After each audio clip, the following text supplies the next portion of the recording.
Buenas tardes a todos. En esta ocasión vamos a explicar los temas complementarios presentado por Quintero Ramos Luis Fernando.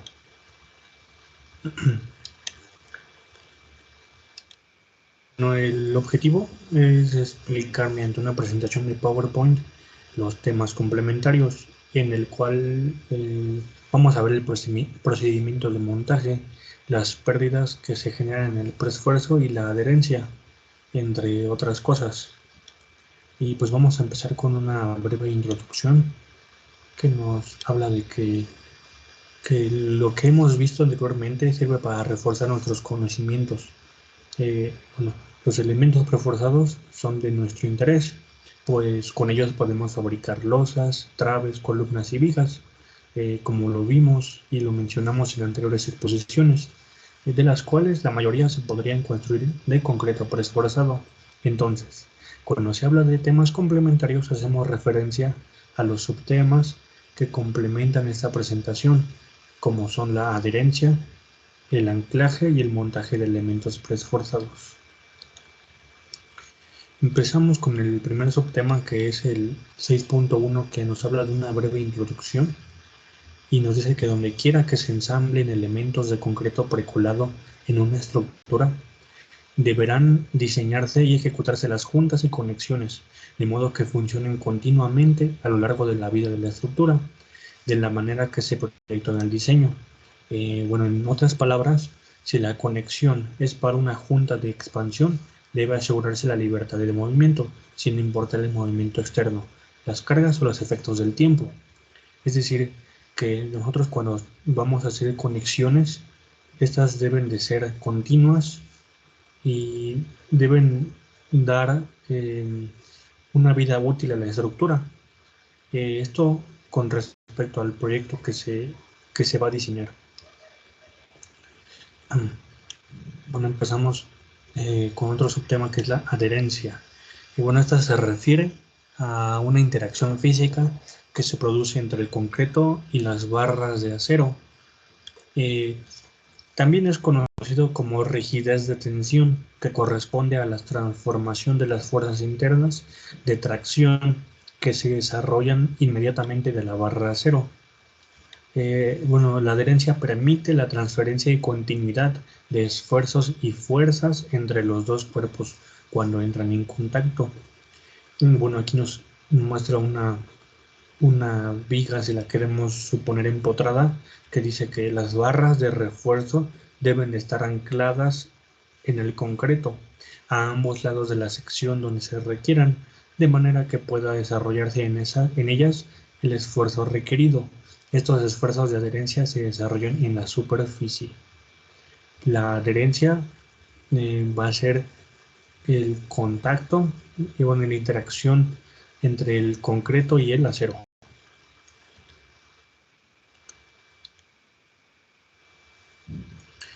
Bueno, en vigas con tendones postensados deben utilizarse bloques extremos a fin de distribuir las fuerzas concentradas del preesfuerzo. Aquí pues vamos a entrar en un tema en un subtema que se llama anclaje, y nos dice que para que en vigas con tendones, es decir, con vigas preesforzadas, deben utilizarse bloques extremos, perdón, a fin de distribuir las fuerzas concentradas en el preesfuerzo. Dice que estos bloques deben tener un espacio suficiente para permitir la colocación del acero de preesfuerzo y alojar los dispositivos de anclaje, sean estos los pernos, las barras o, o algún elemento en el cual no podemos sujetar. Pues aquí podemos ver algunos ganchos, pernos, como lo había mencionado anteriormente.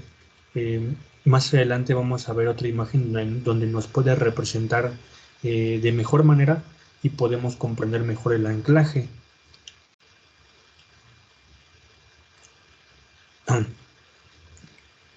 Bueno, dice que para resistir el esfuerzo de ruptura, evitar el agrietamiento y el desprendimiento del recubrimiento, deben de colocarse refuerzos en los miembros postensados con la separación y cantidades recomendadas por el fabricante del anclaje. Bueno, estos anclajes y algunos acopladores para tendones adheridos o no adheridos deben desarrollar por lo menos el 95% de la resistencia máxima de los tendones cuando se prueba bajo condición de no adherencia. Es decir que cuando queremos anclar debemos de tener por lo menos el 95% de postensado en los tendones. Bueno, los tendones son los torones, es decir, son cables de acero que vienen trenzados y que en su mayoría son 7 y que llamamos tendones. Los accesorios de anclaje pueden ser las cuñas, los bloques de anclaje, la culata y el refuerzo. Dice que son aquellos por donde se introducen las fuerzas de los cables. Aquí podemos ver un anclaje activo o móvil completo, que es el que comúnmente utilizamos para producir el preesfuerzo. Esto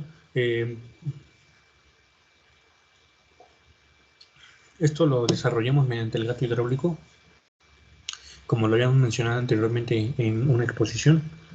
Y bueno,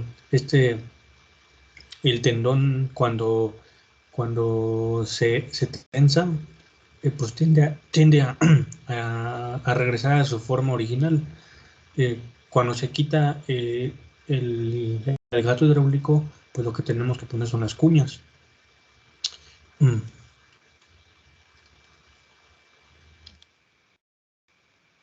Bueno, ahora hablaremos un poco sobre las pérdidas de preesfuerzo.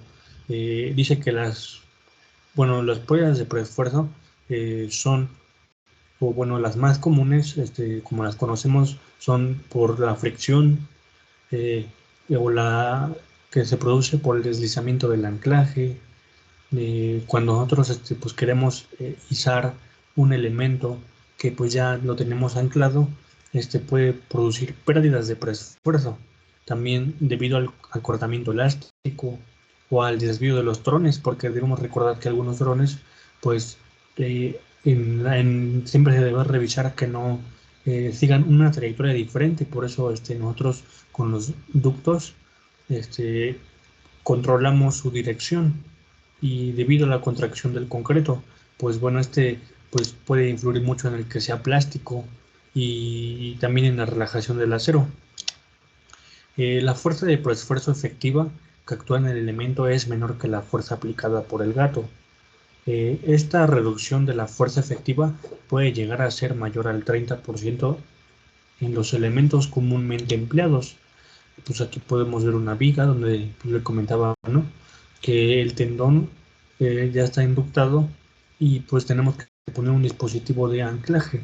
Y bueno, vamos a suponer que el gato hidráulico pues ya ha tensado los tendones, y pues bueno, mediante el dispositivo de anclaje podemos izar este elemento, sea una viga, y mismo pues va a permitir que se distribuya libremente la adherencia del concreto y el acero.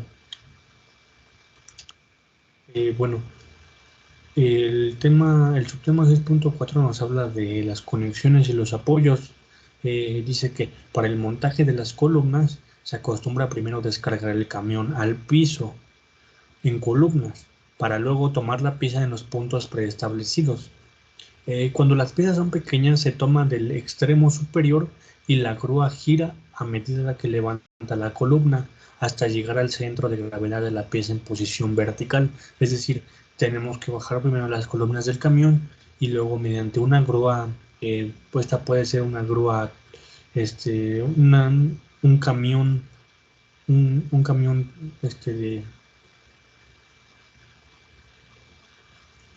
perdón, puede ser un camión grúa que nos permita hacer este movimiento.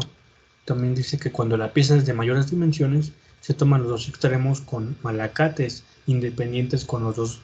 Si la grúa con 2 grúas y la capacidad de una no es suficiente. Bueno, estos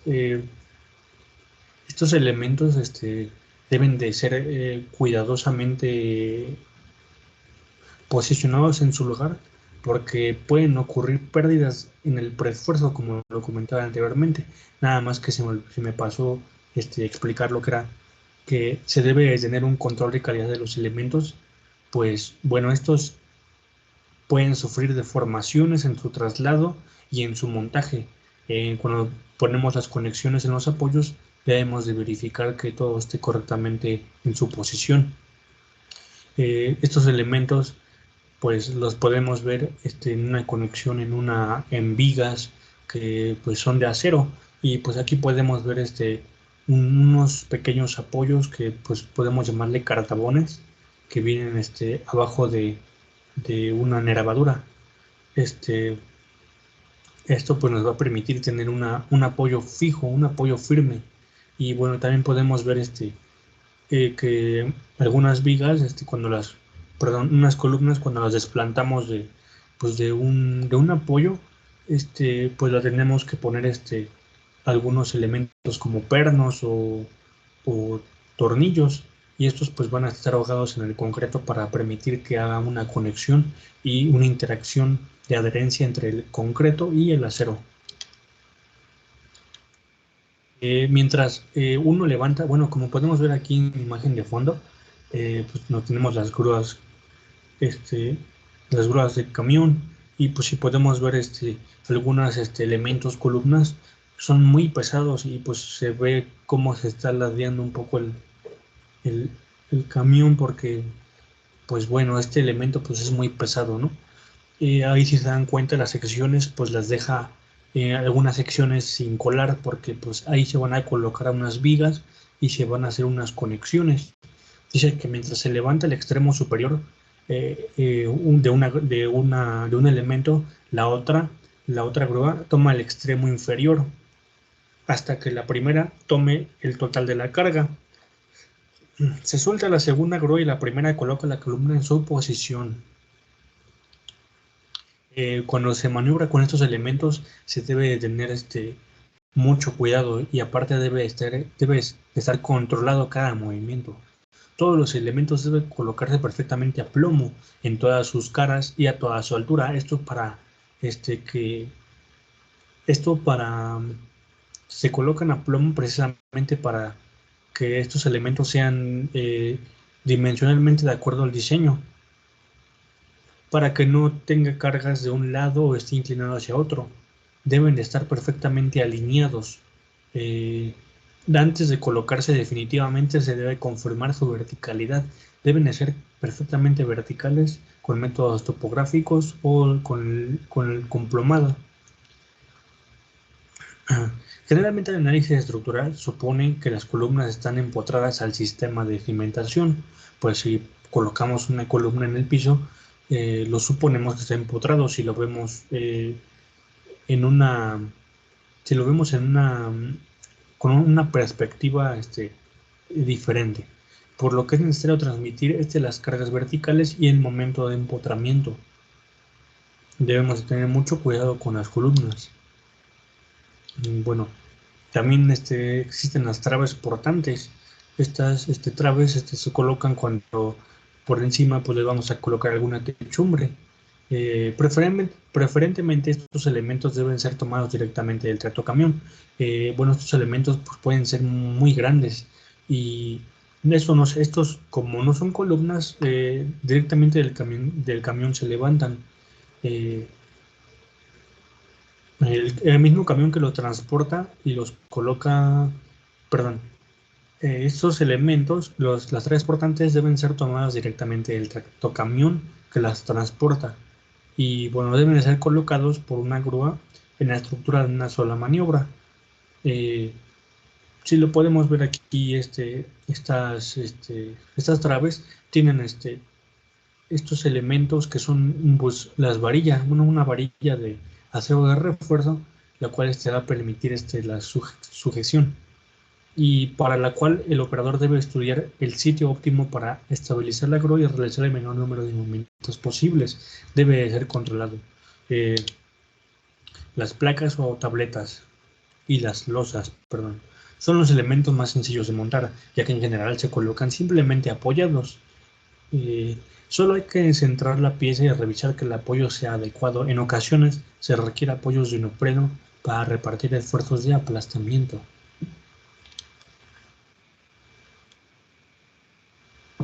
Bueno, también hay conexiones para miembros de concreto precolado y posttensado en edificios. Dice que los materiales que se usan en las conexiones consisten en ensambles de acero estructural, acero de refuerzo, tendones de refuerzo, lechada de cemento, concreto y neopreno. Dice que la distribución de esfuerzos dentro de los detalles de conexión es muy compleja y requiere de un análisis cuidadoso en vista del criterio total del diseño.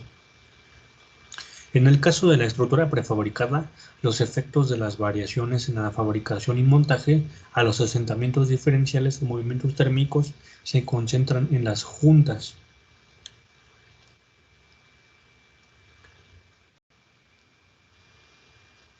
Bueno, procedemos al proceso constructivo, llámese montaje. Dice que empezamos describiendo el transporte y la descarga que previo al inicio de los trabajos de montaje, el sitio de los trabajos debe ser inspeccionado para determinar la accesibilidad del equipo de montaje y del transporte de los elementos prefabricados. Como se mencionaba, cuando vamos a transportar nuestros elementos, debemos de tener un área en la cual vamos a llevar a cabo el proceso de montaje. Esta área pues debe ser supervisado por un jefe que pues va a ser el que va a monitorear junto al estructurista, que es el que va a determinar la posición de estos elementos y otras cosas. El personal de transporte y montaje deberá obtener pesos y dimensiones de los elementos proporcionadas por el prefabricador, lo que le mencionaba. Y dice que se debe atender a seguir todas las instrucciones de manejo de elementos dadas por parte del prefabricador para evitar daños, así como la sujeción provisional que deberá de colocarse según las instrucciones del diseñador estructural. Bueno, en el montaje debemos de tener en cuenta los aparejos, que son un equipo de montaje que emplea personal que estrobe y realice maniobras que deberá desarrollar programas de entrenamiento, incluyendo su evaluación para asegurarse de que el personal es competente para ejecutar dichas operaciones. Bueno, los aparejos son unidades prefabricadas. Dice que el ángulo de la eslinga nunca debe ser menor a 45 grados respecto a la horizontal, a menos que sea indicado explícitamente por el ingeniero estructural responsable. También dice que las tolerancias del montaje tienen que estar definidas con una variación permisible, que se especifique con una dimensión o cantidad, con una cantidad, y puede ser expresada como una variación aditiva o sustractiva de una dimensión específica. Dice que el montador y el prefabricador son responsables de conocer las tolerancias específicas en sus procesos respectivos, es decir, que no se van a poner pesos que no corresponden a los que deben tener estos elementos, sino pues probablemente ocurra que estos elementos no resistan cuando se estén colocando y montando. Estas tolerancias pueden ser aceptadas si cumplen con los siguientes criterios. Dice que si la tolerancia es excedente y no afecta la integridad estructural, el desempeño arquitectónico de la unidad y otros aspectos. Dice que la unidad o elemento prefabricado puede ponerse dentro de la tolerancia por medios estructurales y arquitectónicos aceptados. Bueno, también tiene que tener una gran responsabilidad el jefe de área en el montaje. Dice que antes de realizar una maniobra de izaje, bajo condiciones críticas, participa con el coordinador de izaje en la elaboración del plan de maniobras para izar elementos bajo condiciones críticas. El plan procede hasta que para que esté autorizado.